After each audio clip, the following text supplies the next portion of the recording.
हाँ साथियों, आज हम पढ़ेंगे जलीय विलयन में अम्ल एवं क्षार। देखते हैं, हम मान लो कोई एक अम्ल लेते हैं HCl, उसको क्या करते हैं वाटर या जल में डालते हैं तो हमारा बनता है H3O प्लस Cl-। इसको कहते हैं हाइड्रोनियम। क्या कहते हैं? हाइड्रोनियम। ये बेटा बनता कैसे है? देखो, आप क्या करोगे, H प्लस और H2O ये मिलके क्या बनाते हैं H3O प्लस, हाइड्रोनियम।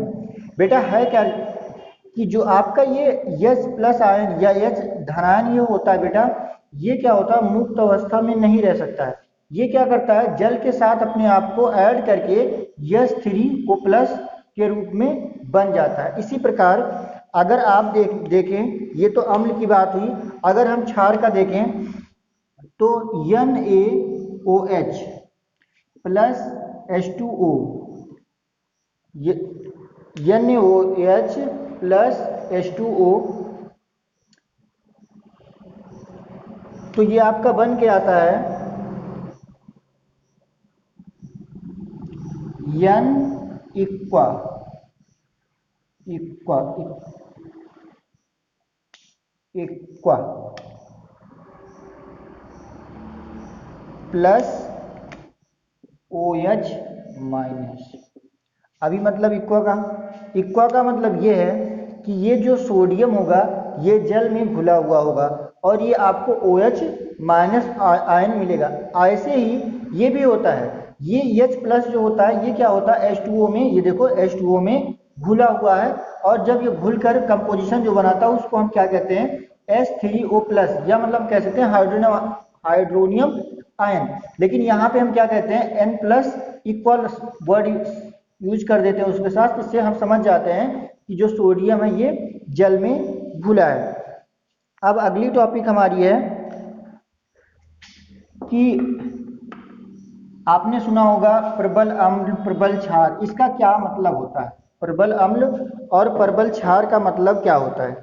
देखो बेटा, एक बात तो आपको यहाँ समझ में आ गई होगी कि अगर H प्लस आयन हमको मिल रहा है, जिस घोल में या जिस विलयन में H प्लस आयन होगा वो क्या होगा?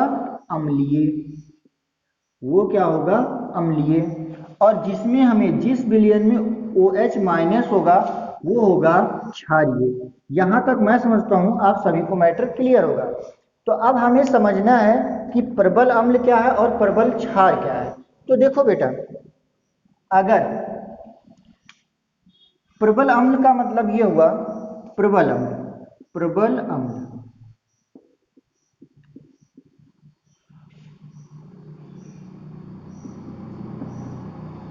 संख्या अधिक।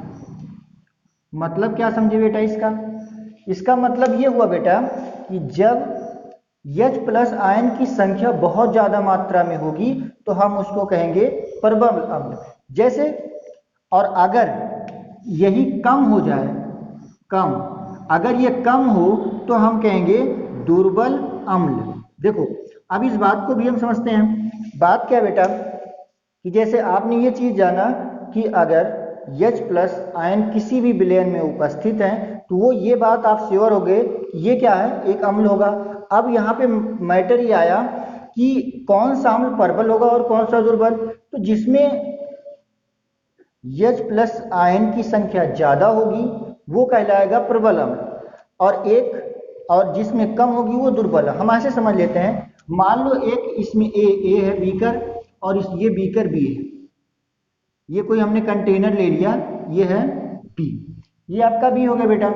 अब मान लो इसमें H प्लस की संख्या 10 है या 10 है और इसमें क्या है 3 है, H प्लस की संख्या जो है 3 है, तो हम क्या कहेंगे कि ये प्रबल अम्ल है और ये कैसा है? दुर्बल अम्ल। दोनों है but number of H plus ion is more in compare to this. मतलब क्या हुआ?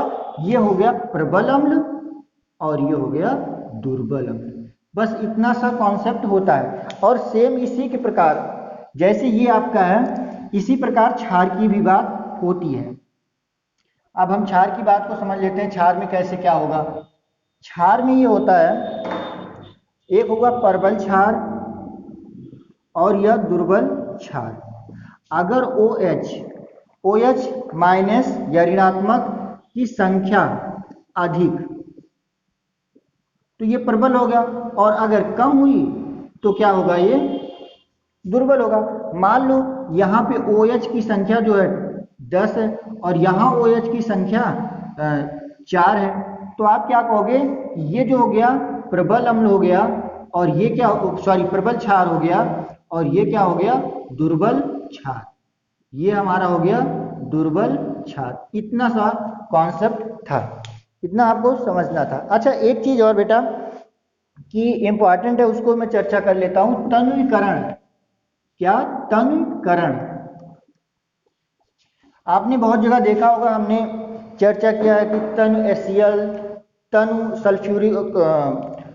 सल्फ्यूरिक अम्ल, ये सारी चर्चा की है। तो हम ऐसे आज समझ लेते हैं कि तन्वीकरण होता क्या है। तन्वीकरण का मतलब ये होता है बेटा कि जल में अम्ल या क्षार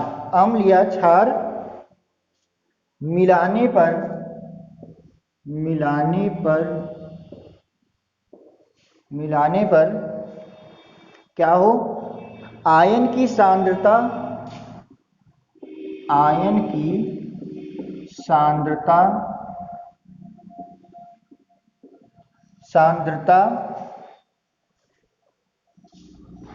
आयन का मतलब H प्लस और OH माइनस प्रति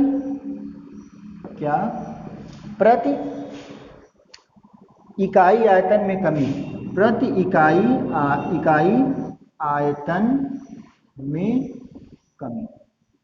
ठीक, अभी हम इसको समझ लेते हैं। आपकी बुक में ये सारी चीजें दी गई होंगी, आप वहां से भी नोट्स बना सकते हैं और यहाँ से भी, और मैं आपकी जो क्वेश्चन एग्जाम में आएंगे उनको PDF फॉर्म में भी मैं आपको दे दूंगा। अब इस बात को समझने का मतलब क्या है, जैसे मान लो कि हमारे पास क्या था, मान लो 1 लीटर क्या था, HCl था। अब यहाँ पे अगर HCl है तो H प्लस आयन की बात होगी। अब अगर 1 लीटर था तो इसमें कुछ फिक्स होगा कि क्या होगा, कि इसमें मान लो आपका आयनों की संख्या 100 थी। ठीक, आयनों की संख्या 100 थी। अभी क्या होगा कि जब इसमें पानी मिला दिया जाएगा, तो इसकी जो सांद्रता होगी, पहले अगर ये इनकी संख्या 100 रही होगी तो अभी क्या हो गई, कुछ कम हो जाएगी। इसी को क्या कहते हैं, तन्वीकरण। मतलब इसको हम एक बार और समझ सकते हैं, मतलब इसका ये होता है कि जैसे आप ऐसे समझो, आपके पास 1 लीटर दूध है, अभी उसमें क्या करो, एक बार आधा लीटर पानी मिलाओ, आधा लीटर पानी मिलाओगे तो मिलाओ, उसके बाद फिर उसको आप टेस्ट लो।